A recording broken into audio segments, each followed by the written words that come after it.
nome é Natália Salazar. E eu sou a Renata Schmidt. E esse é o podcast Patramada Criminal, mas você já sabia disso? Sim!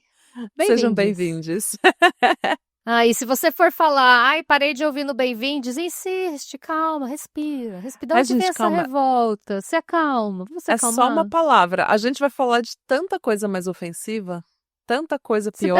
Então por que você não espera pra ficar mais pistola? Ou respira um pouco, pensa, nossa, por que uma palavra me deixou tão incomodado? E repense suas atitudes. Será que eu preciso de terapia? Quando alguma coisa deixa a gente muito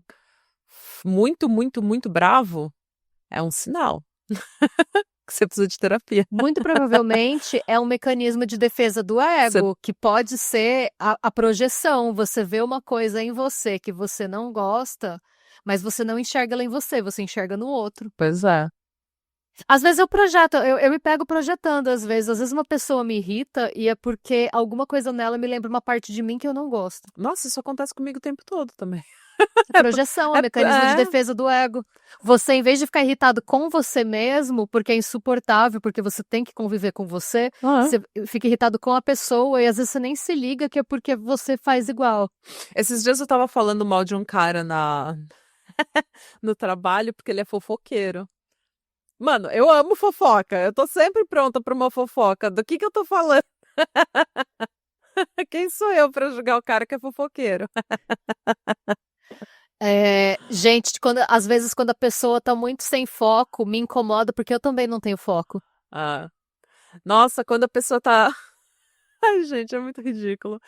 Sabe quando você tá numa época mais deprimida e você não tem vontade de fazer nada? Então você não vai pra academia, você chega em casa, fica no celular, às vezes não tira nem a roupa do trabalho ainda, você só se joga no sofá e fica no celular.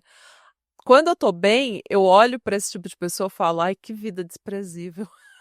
Como se eu não fizesse isso pelo menos uma vez por semana.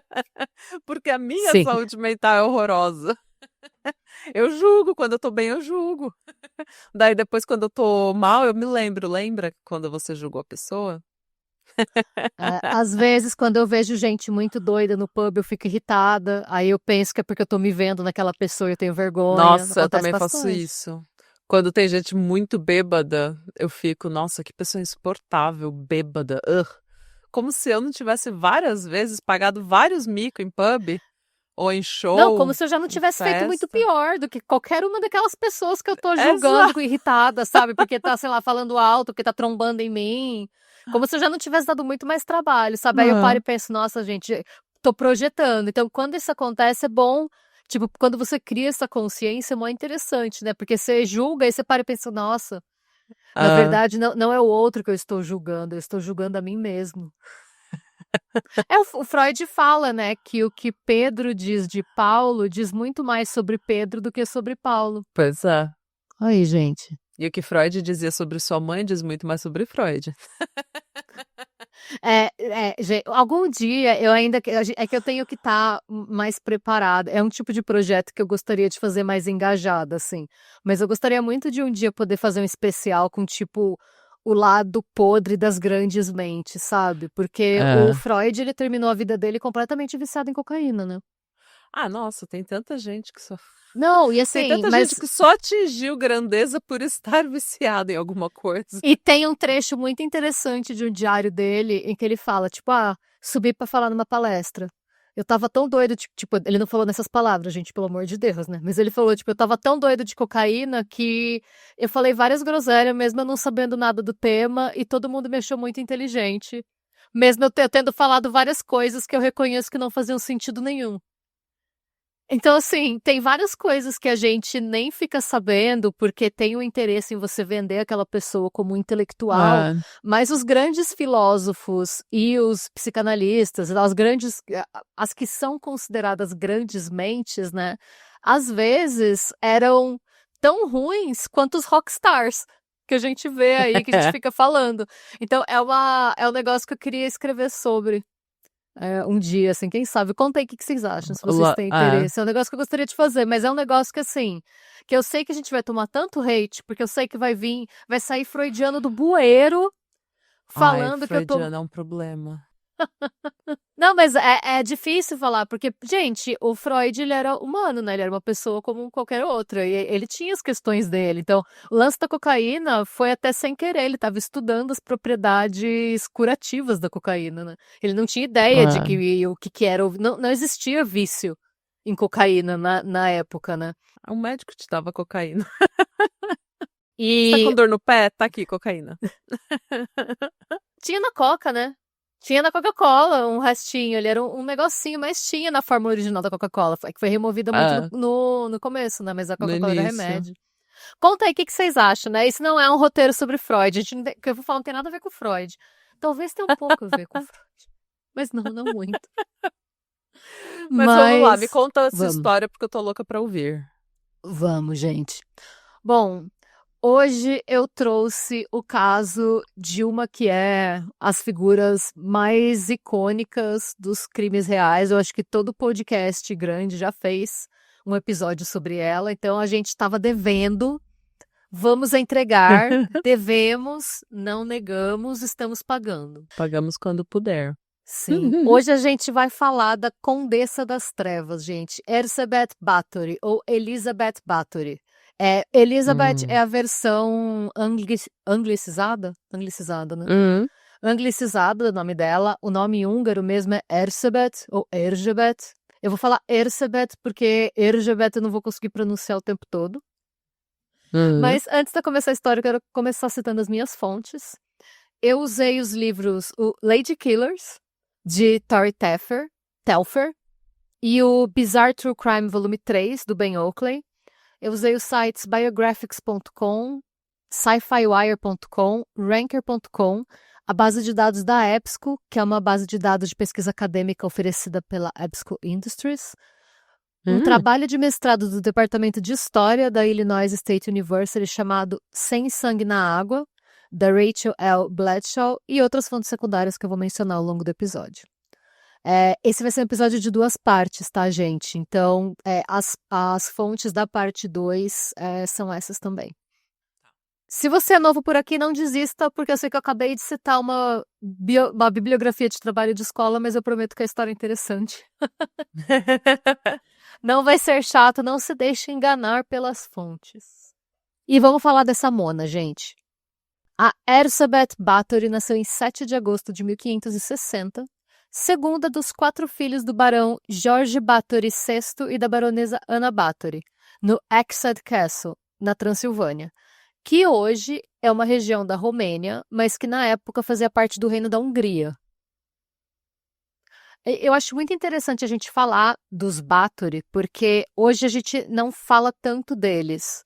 Mas a Erzsébet nasceu em uma das famílias mais influentes do reino, cujas origens remontavam ao rei da Polônia e ao príncipe da Transilvânia. Chique, gostei. Sim, tanto que isso é muito interessante, isso eu não sabia, mas muito do que o Bram Stoker usou para compor a lore do Drácula veio, na verdade, da história dos Bathory. Ah! Sim, sim. Ela é ali da mesma região do Vlad Tepes. Tipo, é que na época chamava Reino da Hungria, né? Mas era tudo ali na Transilvânia. Eles são da mesma. Eu não sei se eles são parentes diretos, eu acredito que não, porque senão isso teria sido dito, mas eles são da mesma área. E, assim, por conta dessa origem nobre, né? Ela foi criada com todo o requinte, o luxo e a educação de uma princesa de contos de fada. Claro. Ela falava 5 idiomas, que eram húngaro, eslovaco, grego, latim e alemão. E assim, ela falava 5 idiomas, todos muito difíceis. Eu... Exige uma ótima educação para você conseguir falar todos esses idiomas. Dê um valor, dê um respeito. Sim. Tirando o latim, todas essas línguas são faladas ainda. Húngaro, eslovaco, grego e alemão. Ela estudou literatura com base nos clássicos gregos, fazia aula de equitação e era versada em todas as complexas normas de etiqueta da nobreza europeia da época. A saúde dela, entretanto, era no mínimo problemática. Ela começou a ter crises convulsivas aos 4 anos de idade, e essas crises frequentemente vinham acompanhadas de crises de enxaqueca severas e surtos de raiva. Mas claro. Sim. Eu nunca tive enxaqueca, mas pelo que eu ouço falar, é uma coisa que você tem vontade de tacar a cabeça na parede. Então, eu Aí eu vi imagino. gente que chora de dor, eu vi gente que fica. Nossa, é muito tenso. Hum, E até hoje não se sabe direito o que que causa, né?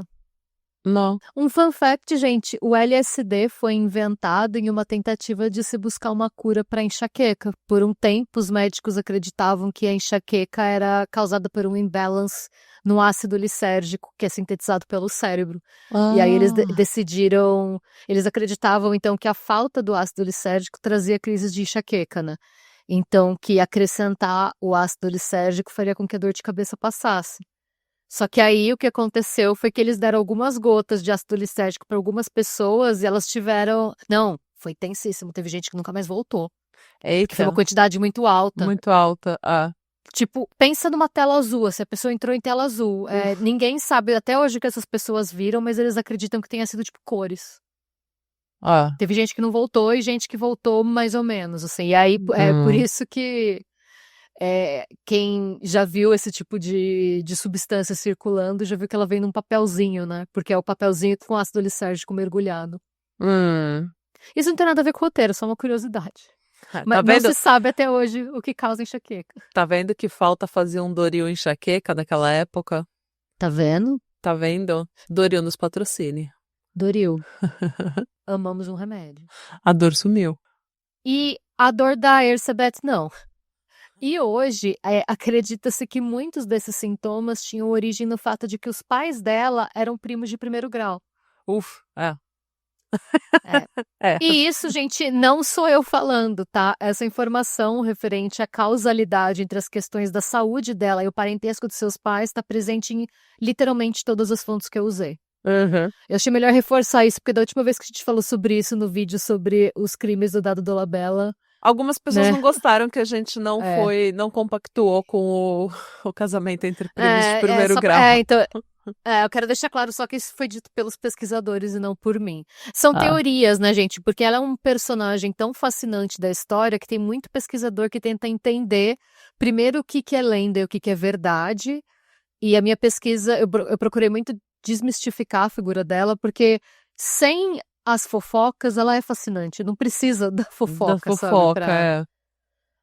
Então, existe um esforço no sentido de entender como ela chegou ao patamar que ela chegou, porque assim, a gente tá falando de uma época em que o sadismo era meio que a norma. Num mundo em que o sadismo era meio que a norma, ela foi fora da curva, no Ok. pior dos sentidos. Então ela ainda é muito estudada. Mas enfim, eu tô dando voltas, porque foi um roteiro que eu gostei muito de pesquisar, gosto muito de pesquisar tema histórico, e quanto mais coisa eu ia achando, mais coisa eu ia colocando, por isso ficou tão grande, mas enfim. Tá. E por que eu contei tudo isso? Porque a gente está falando de meados do século XVI, que, convenhamos, não era uma época muito boa para sofrer de problemas neurológicos. E Sim. alguns dos tratamentos que foram aplicados na Condessa na época foram era um tratamento que ele consistia na aplicação de sangue de uma pessoa saudável nos lábios do doente e o consumo de uma coisa chamada rondelli. E, gente, não é o rondelli que vocês estão pensando, não é a comida italiana. E a gente precisa falar sobre rondellis. E se você estiver comendo, eu recomendo que você pare. Relembrando, né? Nossa história, então, acontece no chamado Cinquecento, o século XVI, que é o ápice do movimento renascentista na Europa. Foi até por isso que a Ersebet estudou os gregos, né? Nessa época, teve uma retomada pelos estudos do corpo humano e por entender o funcionamento do corpo humano. E acreditava-se na época que o corpo humano, o consumo de corpo humano poderia curar o corpo humano. Não, faz todo sentido se você não pensar a respeito. Se você para pra pensar, tipo, em algumas culturas muito antigas, pensa, tipo, nos índios tupinambás, que eles, eu acho que eram os Sim. tupinambás, posso estar falando besteira, mas tem alguns povos que têm rituais canibalísticos que acreditavam que o consumo da carne de inimigos fortes te deixaria mais forte, é meio que esse raciocínio. Então, partindo desse princípio, né, do consumo de partes do corpo para curar o corpo, um dos processos realizados nessa época era a chamada trepanação humana, que consistia, na verdade, o que eles faziam? Quando você tinha uma pessoa com problema neurológico, você fazia uma trepanação, que era a abertura de um buraco com medidas entre 2,5 e 5 centímetros de diâmetro no crânio de pacientes com transtornos mentais. Os crânios retirados desses pacientes, também chamados de rondeles, eram dados como alimento para pessoas que sofriam de questões neurológicas. Ok. Pensa numa hóstia de crânio humano. E você come aquilo, em teoria, para parar de ter enxaqueca. Isso é um rondelli. E como você comia o crânio? Vamos lá, vamos falar disso. Ó, de acordo com o artigo A História da Psicocirurgia, escrito pelo PhD. Tá certo, é psicocirurgia. Escrito pelo PhD Renato Sabatini e publicado na edição de junho de 97 da revista Cérebro e Mente, até o século XVIII, não faz tanto tempo assim, gente, historicamente falando, né? Até o século XVIII, na Europa, bem como na Idade Média, a trepanação era muito comum como procedimento médico, tal como as sangrias, ou seja, não tinha nenhuma utilidade médica real. A trepanação repetida era comum. Por exemplo, sabe-se que o príncipe Philippe d'Orange foi trepanado 17 vezes pelo seu médico. Ele tinha 17 buracos na cabeça. Meu Deus, gente, como que ele estava vivo? Delatouche, um médico francês, trepanou um paciente 52 vezes em um período de 2 meses. Desde os tempos romanos também, muitos médicos acreditavam que as placas de osso, chamadas rondeles, tiradas de crânios trepanados, tinham valor terapêutico quando pulverizadas e misturadas com outras beberragens dadas aos pacientes para várias doenças. Crocante.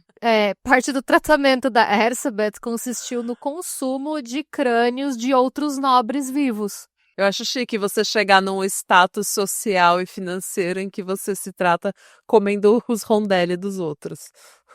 E, gente, você imagina, tipo, isso tudo é real, isso é registrado historicamente, você não precisa inventar coisa, olha essa história.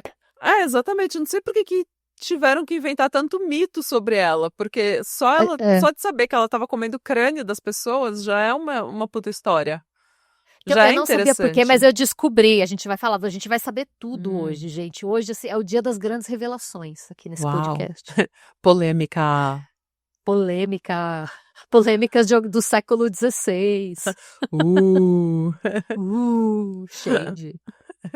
Bom, quando ela completou 10 anos, 2 acontecimentos marcaram a vida da menina Erzsébet. Nossa, Primeiro, ela tava comendo crânio antes dos 10 anos? Antes, ela era criança, tipo... Gente. Pequena, quando ela começou a ter convulsão. Então, a primeira coisa, ela foi prometida a quem viria a se tornar o conde Ferenc Nadasky, que na época tinha 16 anos. Ser prometida naquela época não era necessariamente um noivado, tá? Significava apenas que quando a Erzsébet atingisse a idade de se casar, ela teria preferência no momento de... Essa pessoa, né, a pessoa que foi prometida para ela, o Ferenc, ele teria preferência no momento de lhe propor casamento. Então isso quer dizer que a família dela teria que ouvir a proposta dele antes das dos outros pretendentes, né? Tá.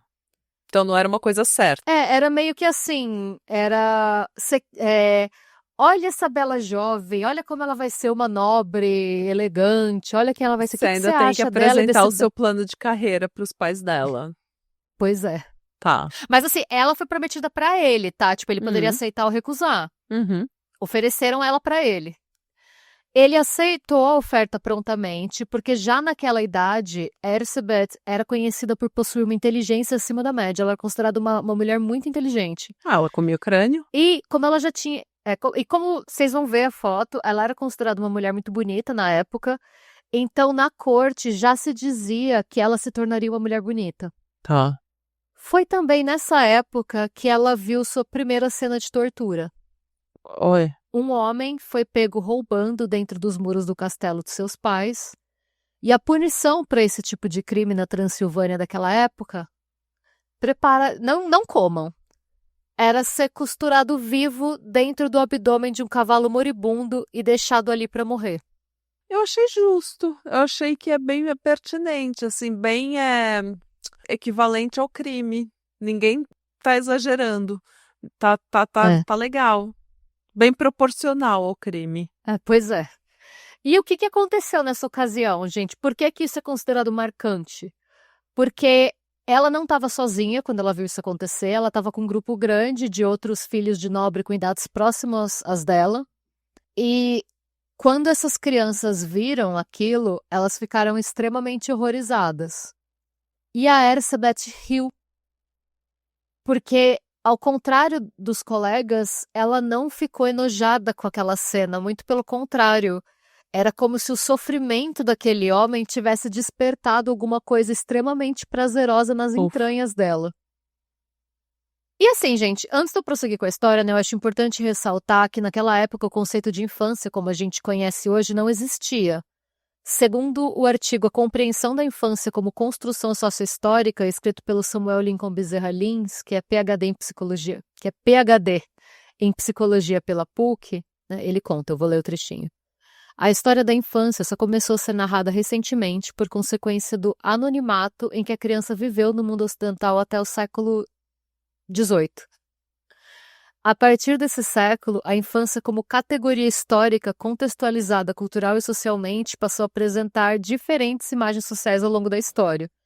Ou seja, até o século XVIII nem se reconhecia a infância como um estágio do desenvolvimento. Então, para a nobreza do século XVI, era comum que os filhos dos condes e príncipes europeus fossem expostos a esse tipo de violência com alguma regularidade, porque era uma sociedade extremamente violenta, com péssimas condições sanitárias. Então, era muito importante que esses nobres preparassem os filhos para administrar a fortuna e as terras da família o mais cedo possível.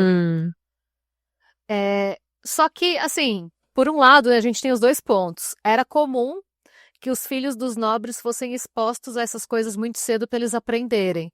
Mas não era comum que esses jovens nobres demonstrassem tanta avidez pela violência tão cedo. Claro. Normalmente, o que acontecia era que, com o tempo, eles iam vendo esse tipo de punição tantas vezes que era normalizado para eles.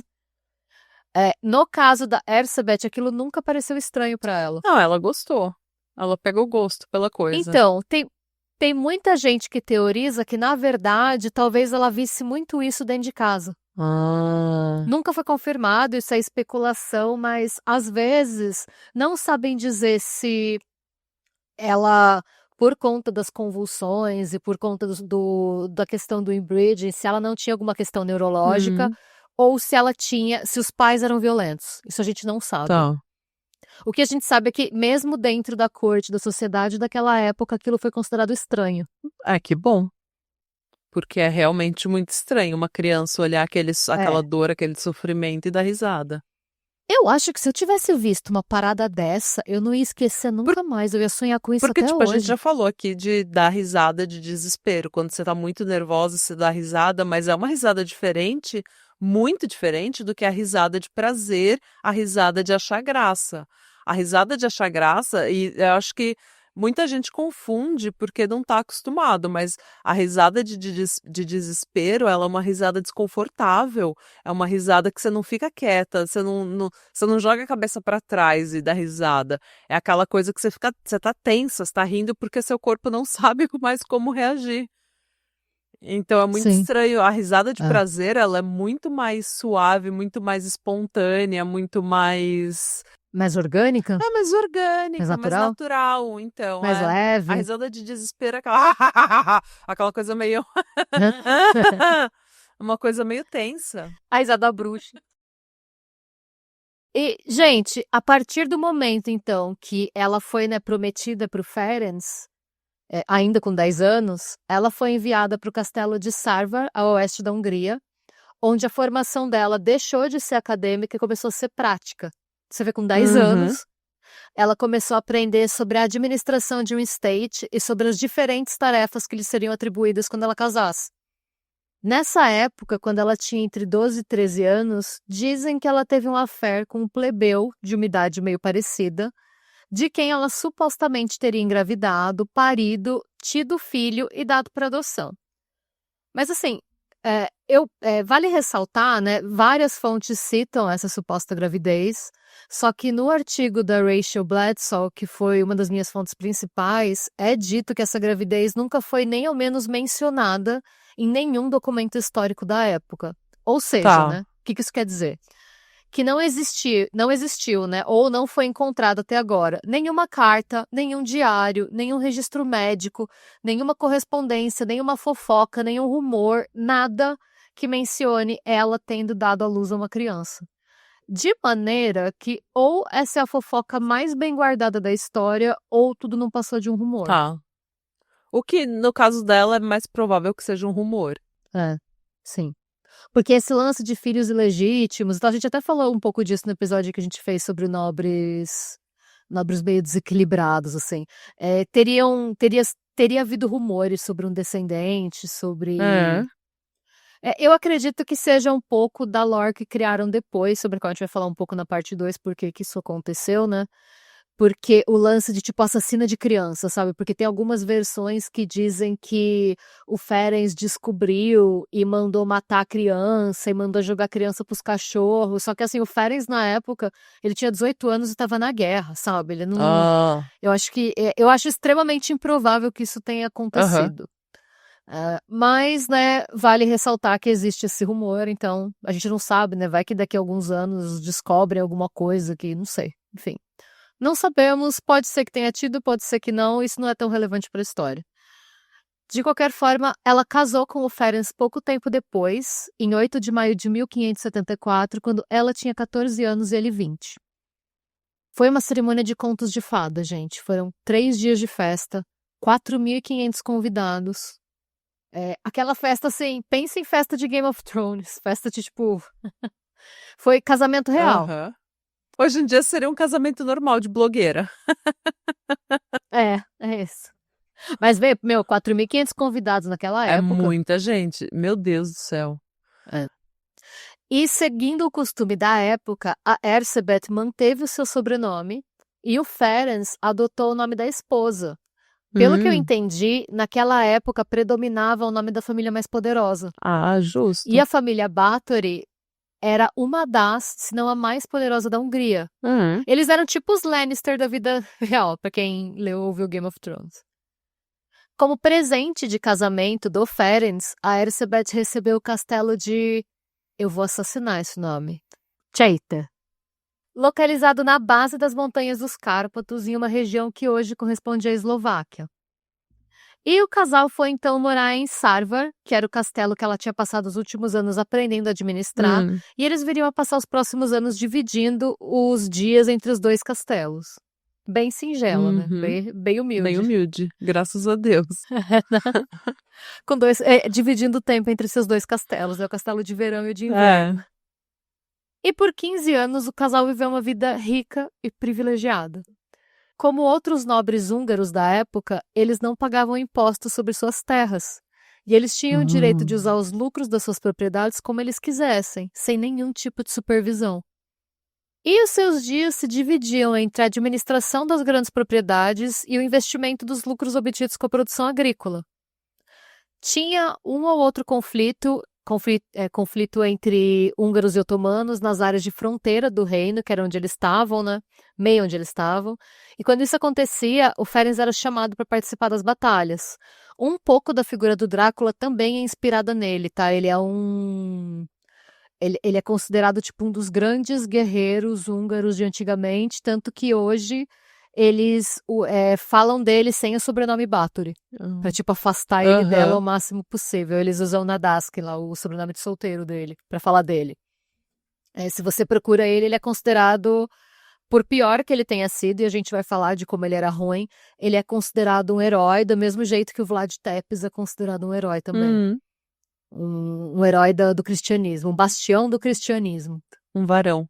Um varão valoroso. Então, né, quando isso acontecia, o Ferenc ia, né, liderar as tropas e a Erzsebet cuidava das terras e das instituições de caridade que apoiava, se dedicando especialmente a ajudar viúvas e vítimas que sofreram violência sexual de soldados otomanos. Legal.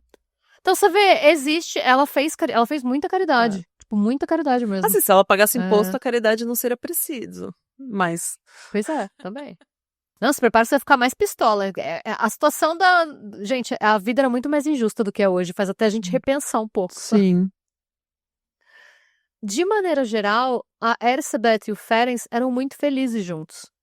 Porque a agressividade dele combinava com o sadismo dela. Eita. E o sadismo dela se mostrava cada vez mais para as pessoas. Principalmente na forma como ela parecia gostar de maltratar os criados do castelo. Então essa parte é verdade. Essa parte é verdade. E o Barato vai ficar louco.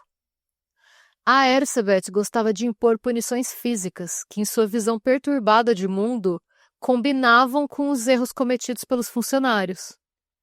Assim, se uma das suas criadas perdesse o ponto de um bordado, por exemplo, a condessa a punia enfiando 2 agulhas em um de seus dedos.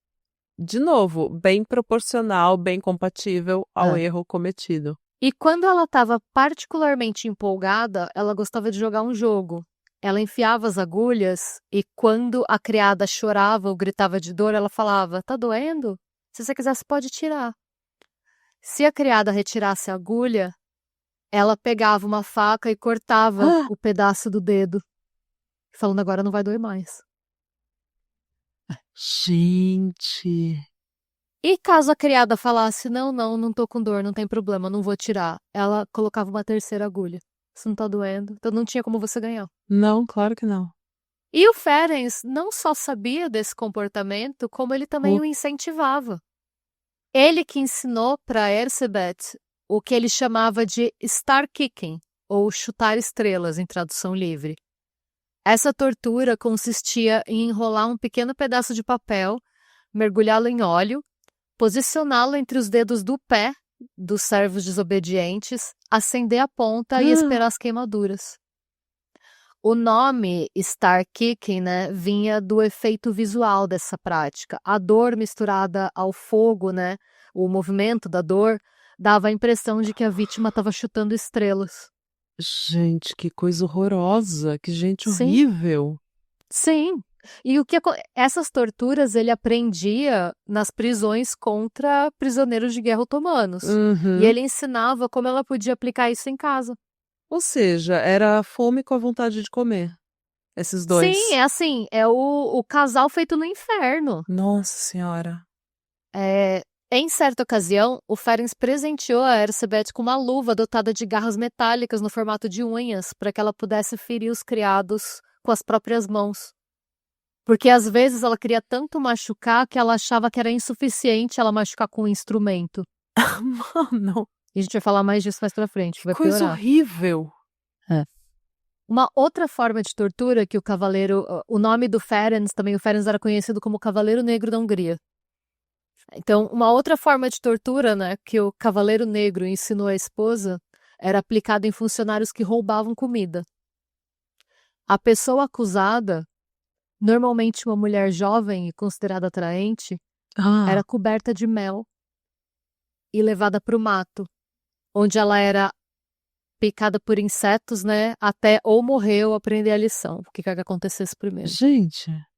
E vale lembrar que a lei da época proibia plebeus de fazerem denúncias contra crimes cometidos por nobres, de maneira que por mais que os criados gritassem, não tinha ninguém que pudesse socorrê-los. Bem justo, legal. Os únicos defensores dos criados do castelo eram os padres e pastores da região, que começaram a suspeitar do que acontecia no castelo pela frequência com que eram chamados às terras dos Báthory para performar ritos de sepultamento. Nossa. Tipo, as pessoas morriam muito na Europa, gente, o tempo todo. Só que mesmo para aquele padrão, no castelo dos Báthory morria muita gente. Claro. Tipo, era muito desproporcional às outras propriedades. E, em certa ocasião, ao ser chamado para um serviço fúnebre, um dos pastores estranhou o tamanho do caixão. Ele pediu para o caixão ser aberto e percebeu 3 corpos de mulheres, em vez de um. Olha. Então, assim, o volume de sepultamento já era muito frequente, já era muito alto. Mas era ainda maior do que eles achavam. Exatamente. Gente, naquela época ninguém conseguia ficar acima do peso. Faltava comida, as pessoas morriam de fome. Com muita... Quer dizer, não digo que ninguém, os nobres deviam conseguir, né? Mas plebeu, assim, não existia, tipo, um caixão daquele tamanho não tinha Ah, outra possibilidade, sabe? As especulações. Desculpa. Eu quero até fazer um adendo. Isso, pesquisar para esse caso, me fez entender muito mais o papel da Igreja Católica no mundo medieval, assim. Porque, por pior que a Inquisição tenha sido, por pior que. E a Igreja Católica fez coisas hum. horríveis mesmo. Mas nesse contexto, era o único canal que os plebeus tinham. É, eu não tinha pensado nisso também. Eu não tinha pensado nisso nunca até eu fazer esse Sim. roteiro. Era a única força que tinha. Era o único advogado dos plebeus, era a igreja. E a confissão, o anonimato da confissão protegia eles. Ah, Ninguém sabia quem era o X9, porque foi um segredo de confissão, você não pode. claro. Então tinha isso, né? Era o único canal que eles tinham mesmo. Eu descobri também, quando eu fui ver sobre como é que era o ritmo de trabalho na Idade Média e tal, que quem segurava quem impedia os senhores feudais de fazerem os servos trabalharem até morrer eram os padres. Então, Hum, isso me fez entender um pouco mais por que a igreja chegou no papel que ela chegou na época, né? Eu não seria tô nem legal. defendendo a igreja, nem criticando, tá, gente? Eu só tô falando que eu entendi o Seria porquê legal que a se eles situação ficou. fizessem isso na América Latina também, né? Se eles Pois é. tivessem feito Ai, isso. pois é. Pois é. Não, isso eu tô falando, gente, de padres e pastores com europeus, tá? É. Você pega mesmo, vai perguntar para os otomanos qual que foi qual que é a percepção. É outra conversa. Eu tô falando É. só no contexto do Castelo dos Báthory, do Reino da Hungria, tá? Não tô falando nem, por exemplo, da Inquisição Espanhola, que foi uma das piores. Eu nem vou entrar Hum. nesse mérito. Tô falando só que eu entendi algumas coisas. Porque quando você estuda isso na escola e você estuda os abusos que a igreja cometeu, você se pergunta, mas como que isso aconteceu? Como que chegou nesse ponto? Esse tipo de caso te faz entender como que chegou a esse ponto, né? É. Por que que tinha tanta gente que defendia? Sim, tinha um papel. Sim. Além do espiritual, eu quero dizer. Sim, Hum. sim. Sim, tinha um papel social mesmo. A gente não tá falando Hum. aqui de espiritualidade, religiosidade, nada. Hum. Falando da função social mesmo. Bom, as especulações chegaram ao ponto da Erzsébet ser chamada a um templo por um pastor que a acusou abertamente de assassinato. Ele disse: Sua graça não deveria ter feito o que fez, porque o que você fez ofende ao Senhor, e nós acabaremos também sendo punidos pelos seus pecados por não criticarmos sua graça. Gostei. Em resposta, a Erzsébet teria dito não saber do que ele estava falando e que todas as moças mortas tinham perecido em decorrência de uma epidemia de cólera. Hum. Ao que o pastor respondeu: Em ordem de confirmar que minhas palavras são verdade, apenas precisamos exumar o corpo da última das moças mortas e poderemos confirmar a maneira pela qual a morte ocorreu. Em resposta, a Erzsébet fez a Karen e respondeu que ela tinha parentes que não iriam tolerar aquelas acusações por parte da igreja. Tá bom, É. obrigada. Deu a Ao que o carteirada. Você sabe com quem está falando? Exatamente, gente, 1600 e bolinha, ou 1500 e muito, e a Mona já é insolente, a pessoa já quer chamar o gerente.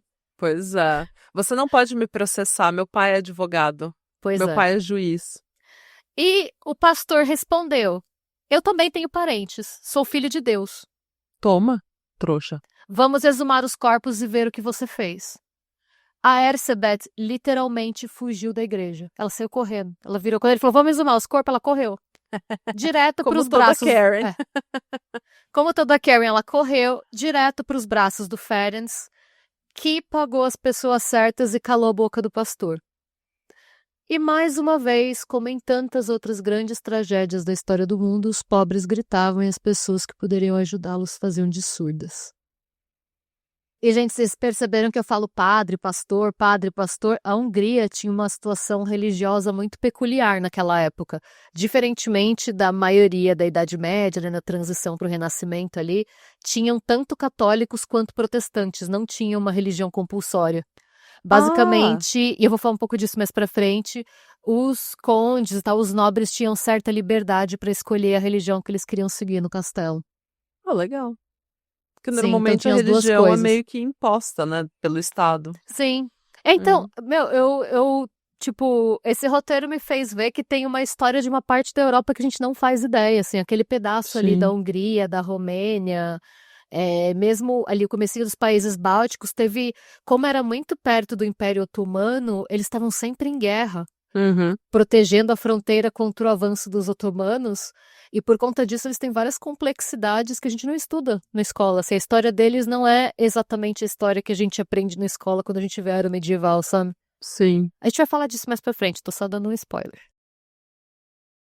A única coisa que impedia os Bathory de experimentarem a felicidade conjugal completa era a ausência de filhos.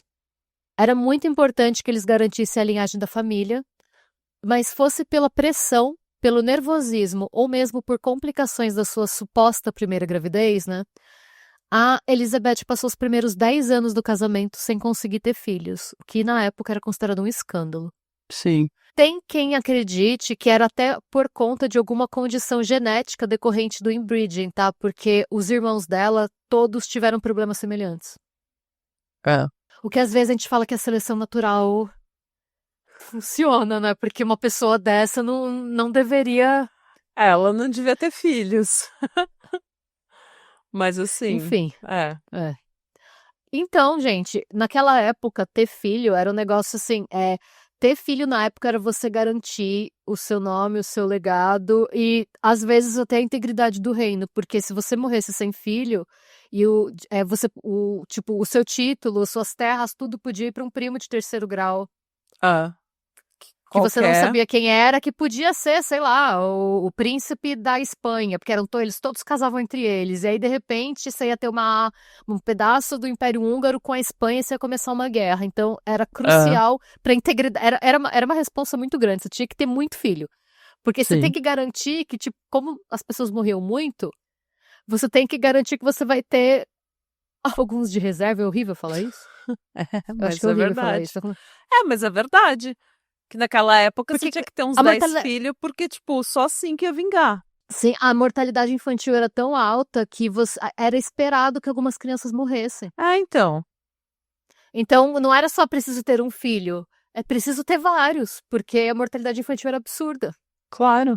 Então, ela estava desesperada, gente, porque para ela, nem tanto por ser mãe, porque ela não era uma pessoa maternal, Claramente. ela era desesperada por poder e por dinheiro e ela tinha que garantir a posição política dela. Sim. Então, ela apelou para as chamadas artes das trevas. Uhum. E agora a gente vem um pouco para o que eu estava comentando agora, que eu falei que eu ia comentar mais tarde. Em decorrência da sua posição isolada no continente, a Inquisição não chegou no Reino da Hungria com a mesma intensidade que em outros lugares da Europa Ocidental. E o paganismo ainda era muito presente na cultura local. O próprio rei da Hungria na época, um homem chamado Rudolf II, se considerava um alquimista e praticante de feitiços. Ele era um rei bruxão. Uhum. Não foi dele que você E falou pra, na live? Eu citei ele, né? Que eu falei que a gente ia falar de um rei bruxão. Era aqui. Aí Isso, ele tá. chegou. Rei Tá. bruxão. Ah, você lembrou! Lembrei, eu tava prestando atenção. É que você fala que você esquece depois que a gente grava. Sim, mas não tudo, assim. Tem coisa que eu. Oh, oh, você lembrou do rei bruxão. Eu esqueço mais Ele... os meus roteiros do que os seus. Oh, É não verdade, porque, acredito. porque os seus eu tô mais engajada. Quando eu tô fazendo o meu, daí eu tô no, tipo, eu preciso trabalhar, daí eu tô aqui trabalhando e coisa, tipo, pegando informação e trabalhando, trabalhando. Daí eu tô ansiosa pra terminar o trabalho e deixar tudo bem feito. Daí a ansiedade já começa, né? Daí você não consegue reter tudo. Daí quando a gente tá gravando, eu tô cansada. Daí, Tá certo. depois que passou, acabou. Agora, quando eu tô só ouvindo você falar, eu tô assim, eu tô aprendendo alguma coisa. Ah, nice. Oh, fiquei feliz. Rei bruxão. Ele não é uma pessoa muito boa, ele é meio... Mas assim, enfim, é É, engraçado pensar que no século XVI, no reino da Hungria, você tem um rei bruxão, né, um Rudolf sim. II. Então ele estava lá, sendo alquimista e praticando seus feitiços. E aí a Elizabeth entrou nesse meio, e então, seja por sorte, por efeito placebo ou por bruxaria, o que você quiser acreditar, a gente não sabe, mas fato é que pouco tempo depois de se envolver nesses estudos místicos, ela deu à luz a Ana, a primeira filha do casal, e pouco tempo depois vieram o Paul e a Catherine Bathory. Para o Uhum. Ferenc, a Elizabeth confessou que os 3 filhos foram concebidos e criados através de bruxaria. Ela manifestou os filhos. O Ferenc não se importou e a vida seguiu. O negócio é garantir a monarquia, o que dá É, por que meios você fez isso, não tem problema. sim. O importante E- é a gente não ficar pobre. E aí você pensa para uma pessoa sádica que provavelmente era narcisista também, isso não dá pra saber, o sadismo é evidente, porque a gente tem fontes históricas que o mostram, né? Mas eu não sei se ela era uma narcisista ou não. Mas você imagina uma mulher sádica e provavelmente narcisista que de repente acha que ela tem poderes mágicos. Aí fudeu. E que talvez ela tenha, não sei, vai saber o que aconteceu ali, né? Porque ela ficou 10 anos sem conseguir ter filho nenhum, de repente ela teve um monte. E aí, ela pensou, gente, eu preciso estudar mais. Olha, tipo, imagina o que eu não vou descobrir se eu continuar estudando, né, as artes das trevas. E foi aí que ela começou a se envolver com uma galera meio shady. Já tava ruim. E assim, já tava ruim sem ela encontrar más companhias. Eu tô pensando aqui em que más companhias que ela foi encontrar, porque assim, todo mundo ao redor dela, começar pelo marido, é horrível. Então, da onde que de que bueira ela tirou gente pior? Pois é. E a primeira dessas pessoas era uma mulher chamada Ana Darvolha. A gente não sabe ao certo da onde a Ana veio, mas ela passou a ser vista frequentando o castelo por volta de 1601 e era descrita pelos locais como, entre aspas, uma besta selvagem na forma feminina. Uxa. De acordo com os Eu quero servos ser do descrita assim palácio... quando eu morrer. É que eu não sei o que eles quiseram dizer com isso, né? Eu imagino que Assim, sem saber antigamente... nenhum contexto, eu meio que gostei. E de acordo com os servos do palácio, a Elisabeth se tornou mais agressiva depois da chegada da Ana. E não demorou muito para as duas darem início a um relacionamento amoroso. O Ferenc sabia que tava tudo bem, não tava Sim. atrapalhando em nada. Ele né? tava. Foda-se. Garantiu a monarquia? Então tá ótimo. Não vou ser pobre. E ele Faz o que sabia, você tipo, quiser. bizarramente, o relacionamento deles foi muito bom. Eles eram almas gêmeas mesmo. Ah, É muito esquisito isso. Tipo, ela foi uma nobre que. Não vou dar spoiler, depois eu falo. tá. Mas voltando. Feitos um pro outro, no inferno, é isso. Almas gêmeas. Do tinhoso, porém gêmeas. É aquelas gêmeas do iluminado, as almas gêmeas do iluminado, sabe? É. E, além da Ana, o séquito da Condessa Sangrenta também era formado pela Ilona Jó, que trabalhava como babá dos filhos dos Bathory, a Dorca, que era amiga da Ilona, uma lavadeira chamada Catalina e um menino portador de deficiência física chamado Fisco. Eu não sei como ele foi parar ali, gente, coitado do Fiquei Fisco. pensando Eu não sei quem trouxe. Eu não sei, gente, eu não sei quem trouxe, eu não sei como ele se envolveu, eu fiquei com dó dele, porque eu imagino que ele... O menino entrou de gaiato nessa festa. Só tem gente. Eu não sei como ele foi parar ali. Eu sei, ele é uma figura, o nome dele aparece em todas as fontes também, eu sei que ele estava lá, como ele foi parar lá, ninguém sabe. O Fisco apenas entrou como- dentro do castelo e Coitado, falou. Fisco, não se meta com essas más companhias, sabe? Ai. Então, a Catalina, ela tava lá meio que obrigada, assim. Ah. De todas, o que muito se fala é que a Ana, a Ilona e a Dorca gostavam de estar ali. E a Catalina, alguém arrastou e ela foi colocada numa situação em que ela parar de ir poderia significar ela acabar ali no lugar das pessoas que estavam no calabouço, sabe? Tá, entendi. Então, o que esse grupo fazia? Esse grupo se reunia nos calabouços do castelo para sessões de tortura, praticadas contra servas consideradas desobedientes. Nossa, gente, como é que. É um povo que se encontra, né? É um povo que se encontra no mundo. É isso que eu fico. Tipo, você é uma pessoa completamente fora da caixinha, você é completamente zoada da cabeça, e daí você encontra gente que não só tolera, como participa, como incentiva. Porque você é rica, porque você tem um status social alto, e a pessoa tá lá, olha que legal. Tipo, o que é um nível. É muito louco isso, né? Se for, tipo, mas ela era rica, então as pessoas faziam por causa disso. Gente, daí é mais sociopata ainda. na minha opinião. Você vê uma coisa dessa e você aceitar aquilo para estar num nível social, num nível, sei lá, num grupo de pessoas de um nível superior ao seu, eu acho que é pior do que a pessoa que é daquele, sabe? É, É pior que ela que nasceu naquele nível social e é só doida. é, é. Não, é muito louco isso. Eu acho muito difícil você ver uma coisa dessa e não acreditar em energia, sabe? Porque não tinha Uhum. internet naquela época. Como que esse povo se achou, eu não sei. Se achava, o povo O se que eu acha. sei é que a Ana, a Dorca e a Ilona eram consideradas as mais sádicas do grupo e era frequente que elas incentivassem a Ersebet a ser mais e mais violenta nas punições.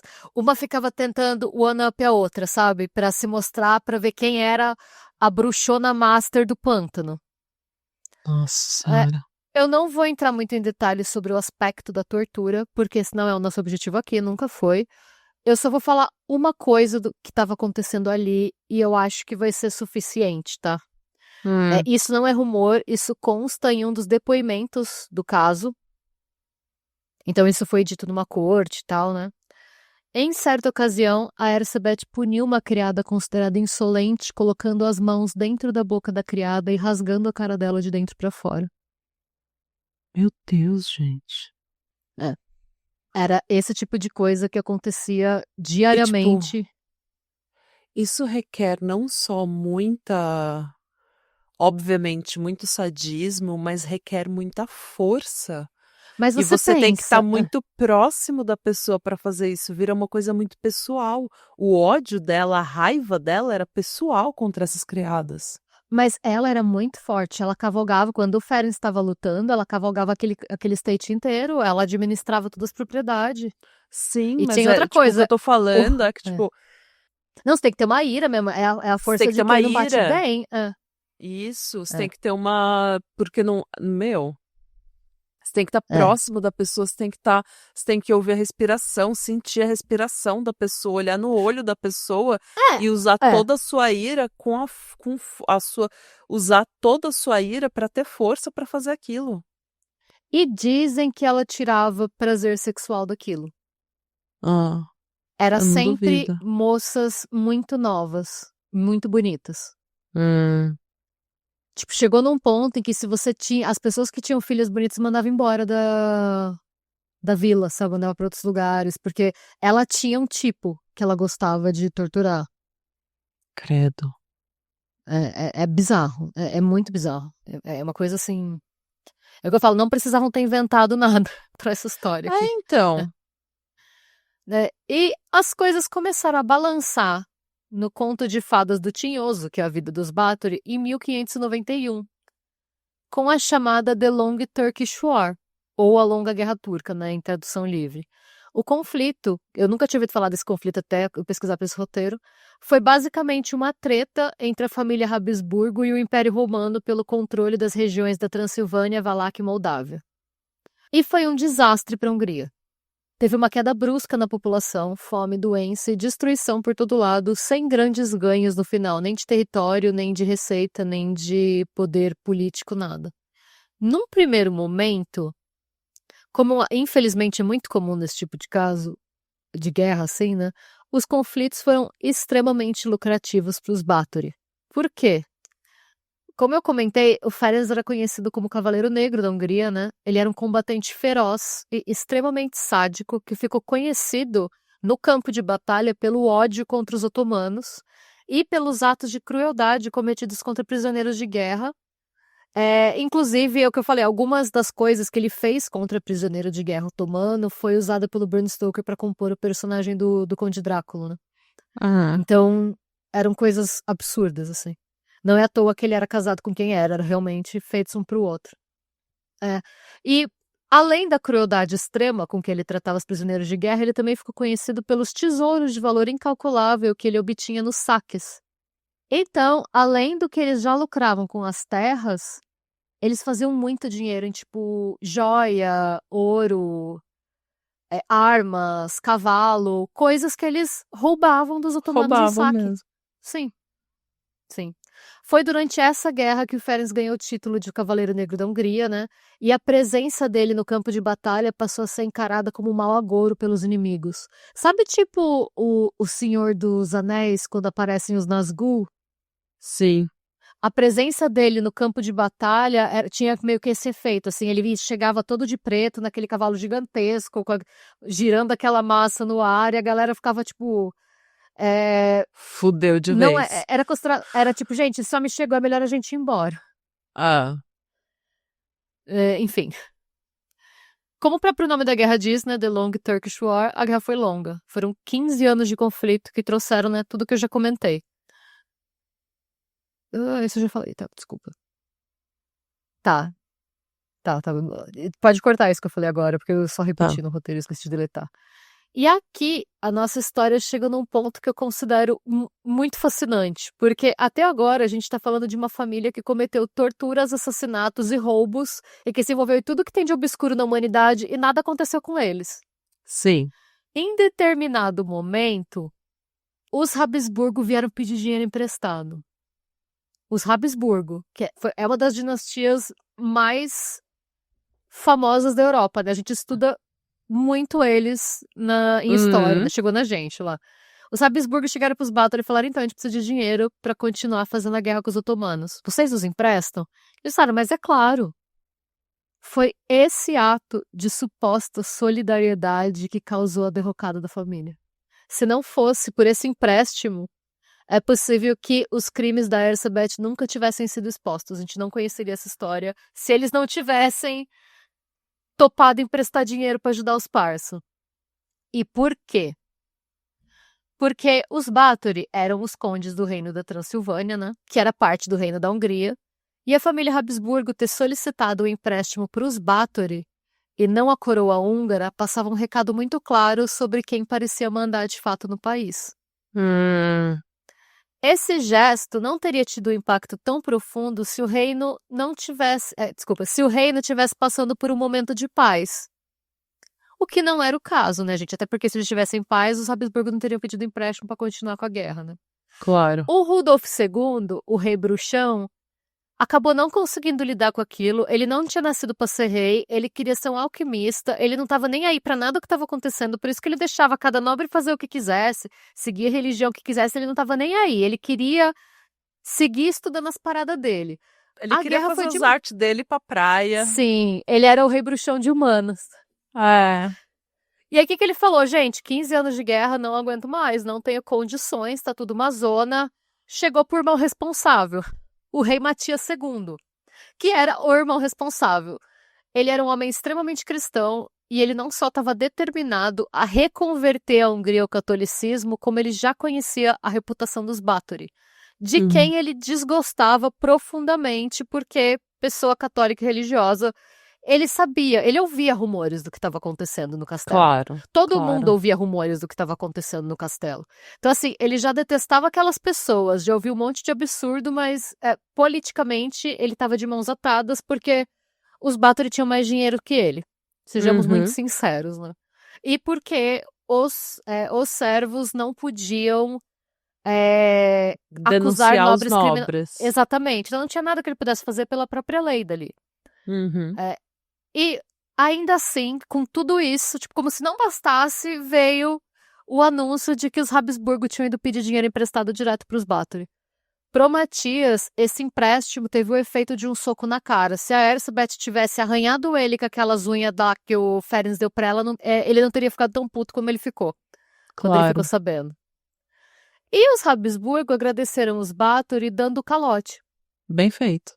O dinheiro, gente, o empréstimo foi uma coisa assim, teve um impacto no reino da Hungria, que teve o anúncio do Pablo Escobar de que ele pagaria a dívida externa da Colômbia, lá nos anos 80, 90. Foi esse nível de dinheiro, assim, foi o empréstimo para ajudar eles no esforço de guerra por alguns anos, era assim, era o PIB de um país, era muito dinheiro. Eu gostei, ladrão que rouba ladrão. Eles nunca pagaram esse dinheiro, tá? Nunca foi pago. Esse calote existe até hoje. Esse calote nunca foi coberto. E a partir daí é só ladeira abaixo pros Bathory. Porque qual que foi o primeiro... O que eles pensaram? A gente tomou esse calote, não tem problema, a guerra não acabou. 6 meses de saque, a gente recupera. Beleza, beleza, vamos seguir. Ok. Aí, em dezembro de 1603, o Ferenc contraiu uma doença não identificada no campo de batalha. Desconfio até que pode ter sido peste, não dá pra saber, né? Aham. Mas que já estava acontecendo, né? Não sabemos o que foi, mas ele voltou pra casa extremamente debilitado. Ele sabia que ele não ia sair daquela cama. Quando ele chegou no castelo, ele sabia que ele não iria lutar novamente. Aham. E em seu leito de morte, ele decidiu escrever uma carta para o melhor amigo dele, o George Thurzo, para se despedir e pedir que ele cuidasse de sua viúva e de seus filhos. O Thurzo não sabia disso ainda, mas aquela seria a dívida de honra mais difícil da sua vida.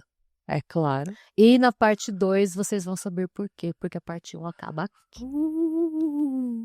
Ai, eu tô feliz porque a gente vai Ui! gravar tudo hoje. Eu vou ficar sabendo dessa história Sim. logo. Tô muito empolgada. Tô muito empolgada pra saber. Nossa, o barato vai ser louco, Natália. Você não sabe como essa história vai piorar. Mas como, gente? Que pior ainda. Pois piora. A mulher rasgava a Pois cara das pessoas piora. pela boca, Renata. Como é que vai piorar? Ah, vai piorar. E é isso, gente. Gente, apoiadores recebem a parte 2 na quarta. Exatamente. Então, se você não nos apoia ainda, essa é a sua Você pode oportunidade. apoiar no Apoia-se, na Aurelo ou no YouTube e você recebe a segunda parte na quarta-feira. E no domingo, quando você receberia um episódio normal, você vai receber um chão da sala. Uhul! Todos os apoiadores, tanto aqueles que pagam R$10 quanto aqueles que pagam 20 e 25. Então não perde a oportunidade de apoiar o Patramado e ficar sabendo dessa história logo. Sim! E beijos. E nos vemos para a parte 2. Loguinho. Yay! Bye! Tchau. Xablau. Xablau!